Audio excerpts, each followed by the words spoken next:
Hey, PocketSuite Pro. Were you hoping to maybe tweak the checkout process just slightly for your clients? Maybe you want to add a form or a contract right at the checkout, or maybe add some additional questions in a different way that may appear on their client profile.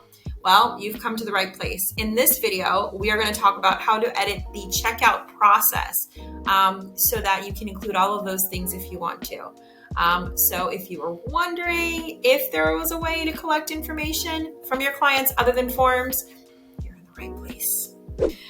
If you tap on settings in the lower right-hand corner of your screen and you tap again with me under the section that says Marketing Suite, if you go to online booking, you'll notice all the way at the bottom under the button that says Preview, you'll see where it says Edit Checkout. If you tap on there, there are some additional things that you can kind of request from your clients when they're checking you out. So the first thing that you'll notice is at the top, it says questions. Now yours may say 4 questions like me, yours may have significantly more questions. It really depends on if you added intake questions during your onboarding process with PocketSuite. So you may have quite a few on here. So let me teach you how to manage this section, okay? So if you select a question that maybe you don't want, you can always tap delete, okay? So you can delete questions that way.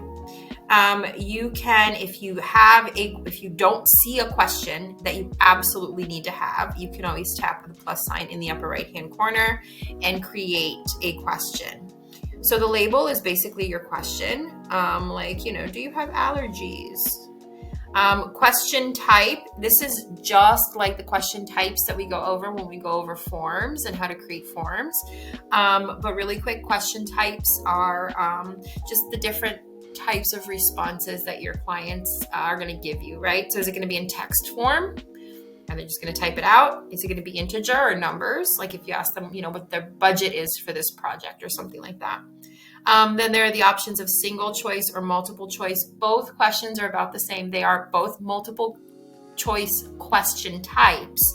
The difference is single choice, your clients will only be able to pick one answer. Multiple choice, your clients will be able to select all the answers that apply. You would just have to give them options. In other words, choices. So you can give choice. I'm going to say yes or no because I think the question says allergies, yes or no. And then, so then I have a couple other question types, right? So there's single or multiple choice. There's a checkbox. So maybe you have a statement that you want to make sure that your clients indicate that they've read. You just put the statement instead of a question and hey, check the box to indicate that you understand. Then there's a date if you're asking for a dog's vaccination date or birthday or something like that. And then decimal, currency, long text gives you more characters, right? Email, phone number, those are all the different ways that your clients can respond to you. And by selecting those, it really just kind of limits the kind of format that is acceptable and that's considered a good answer. And the system will flag it if they're like, oh, you need to put numbers here. So that's really, really helpful to get the information that you need from your clients. So the next you see that there are other options here. So you may notice that, hey, this looks a lot like forms, right? Like you're asking questions, what's the difference? Well, here is the difference. Well, it's one of the differences, right? And that's where this question is going to appear once a client or you responds to it. So the first thing you can do is you can make this question required. If it absolutely has to be answered, then you mark it required. What's going to happen is your client won't be able to submit the form or in this case, book you if that question is not responded to. They'll actually get an error message that says, hey, you can't do this. You haven't answered question about, the question about the allergies. So make it required. Show online means that this question is going to be client facing. Okay, they will see it and they will respond to it. You can create questions here that do not show online, but that you are going to yourself respond on the client's behalf.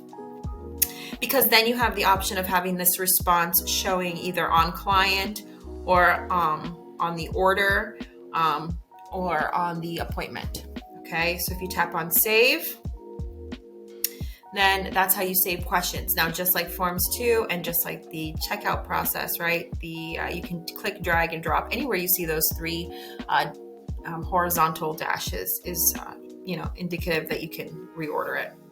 So that is how you edit the checkout questions, okay? How you add, delete, or reorder questions. You also have the option to add a form, right? Where it says requires form, you can add a form, or requires signature, you can add a contract. Now, this is the second place that I've shown you that you can add a form and or a contract. Just so you know, you can add, one set to services like I showed you before and one set to the checkout. That is fine. Your clients still will not see both. At the time of checkout, the first time, they will see whatever is attached to the services. After that, if those forms and contracts that are attached to the service are just like a one and done, it's not an always required document, then that will save to their profile. And the second time they book you, they'll see whatever you put here. Okay. So you can attach a form and a contract here. So that is how you basically edit the checkout section of your booking site. Your online products is going to work very similar. Make sure you check out that video to learn about that. And I hope you got some value from this video, and I will see you at the next one.